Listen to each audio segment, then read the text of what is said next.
La République démocratique du Congo est le deuxième pays d'Afrique par la taille, avec 2,3 millions de kilomètres carrés, et avec 80 millions d'habitants, c'est le quatrième par la population.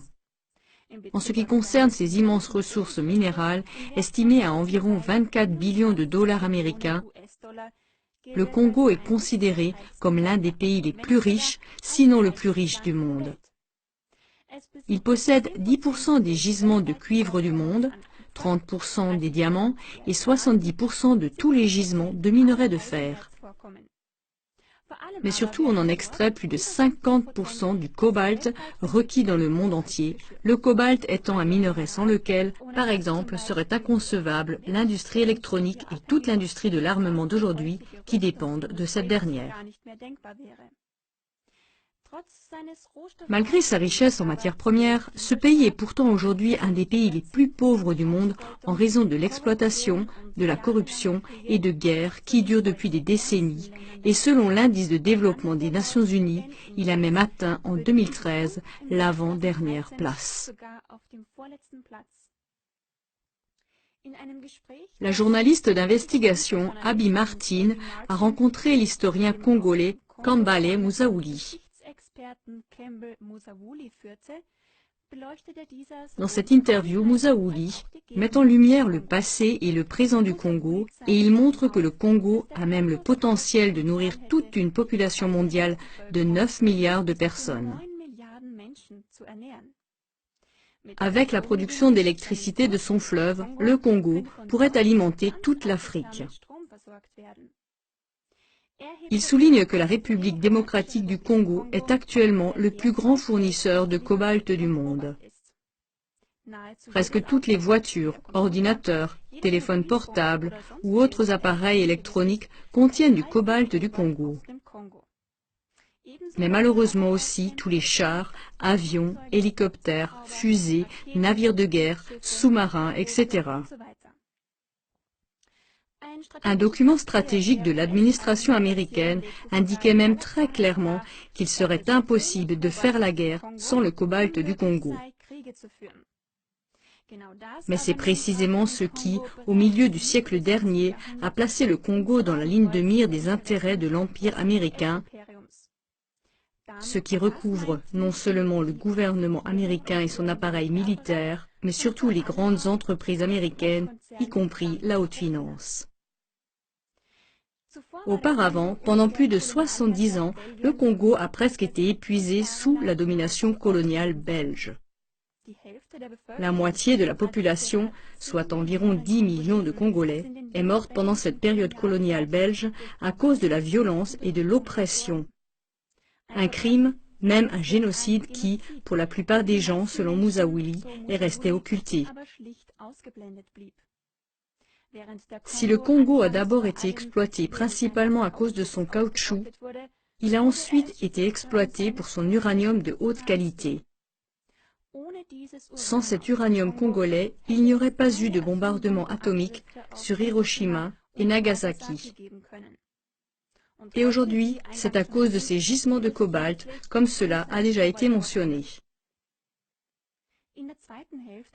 Dans la seconde moitié du siècle dernier, le peuple congolais, après une lutte longue et tenace pour son indépendance, a réussi à se libérer du joug colonialiste de la Belgique et à obtenir son indépendance.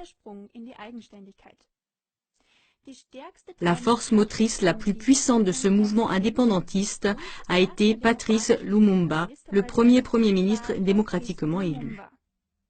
L'un de ses principaux objectifs était que les ressources du Congo soient utilisées principalement au profit des Congolais. De lui naquit aussi le plan d'une Afrique complètement libérée et unie, les États-Unis d'Afrique. Le bonheur semblait enfin sourire au Congo. Mais cela ne devait pas se produire.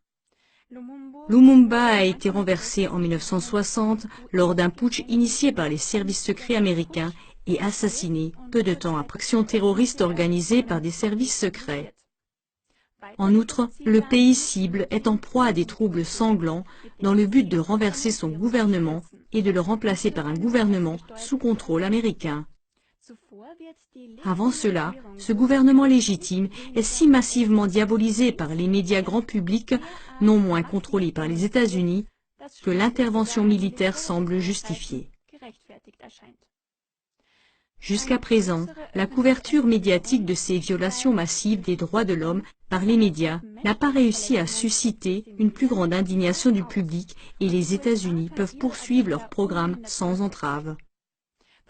Par conséquent, diffusez cette émission encore plus largement afin que la violence et l'oppression qui ont lieu au Congo et dans d'autres pays ne restent pas occultées aux yeux de la majorité des gens.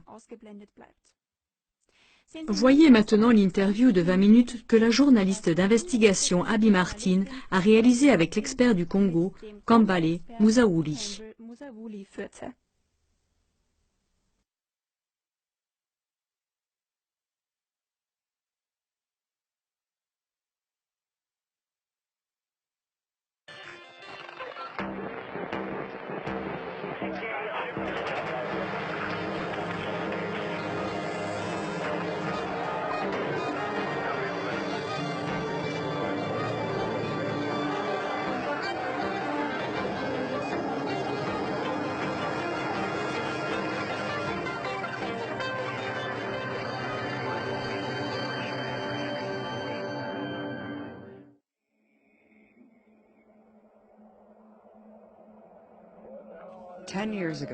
Il y a 10 ans, l'Empire a porté ses regards sur une région rentable du monde, sur le continent qu'il avait autrefois pillé en tant que capitaine de la traite négrière. Un nouveau grand commandement militaire est né, AFRICOM. L'AFRICOM comprend 53 pays africains, y compris les îles et tous les océans. Il se compose de 4 composantes principales, toutes avec des noms intéressants. US Army Africa, US Naval Force Africa, US Air Force Africa, US Marine Corps Africa. Bien que la présence américaine sur le continent africain soit largement humanitaire, l'officier de l'AFRICOM, Rick Cook, a admis que les États-Unis étaient en guerre en Afrique depuis des années. Avec une série de bases de drones, de camps et des installations où la tradition américaine continue de former des militaires mandataires responsables d'abominables violations des droits de l'homme et d'opérations secrètes. Loin d'une guerre sous le seuil de la violence, l'AFRICOM effectue chaque jour plusieurs missions. Tous les empires voulaient posséder l'Afrique pour la même raison, son immense trésor de minéraux et de matières premières. Une grande partie de ce trésor enfoui est concentrée dans le sud de l'Afrique en République démocratique du Congo. Celui-ci compte 80 millions d'habitants, 250 groupes ethniques et plus de 700 langues et dialectes différents. Avec ces minéraux non exploités, il est considéré comme le pays le plus riche du monde, avec des réserves de 24 billions de dollars. Le Congo possède 10% du cuivre mondial, 30% des diamants et 70% du fer et produit plus de 50% du cobalt mondial. Parmi les Congolais qui risquent littéralement leur vie dans les mines de cobalt, des dizaines de milliers sont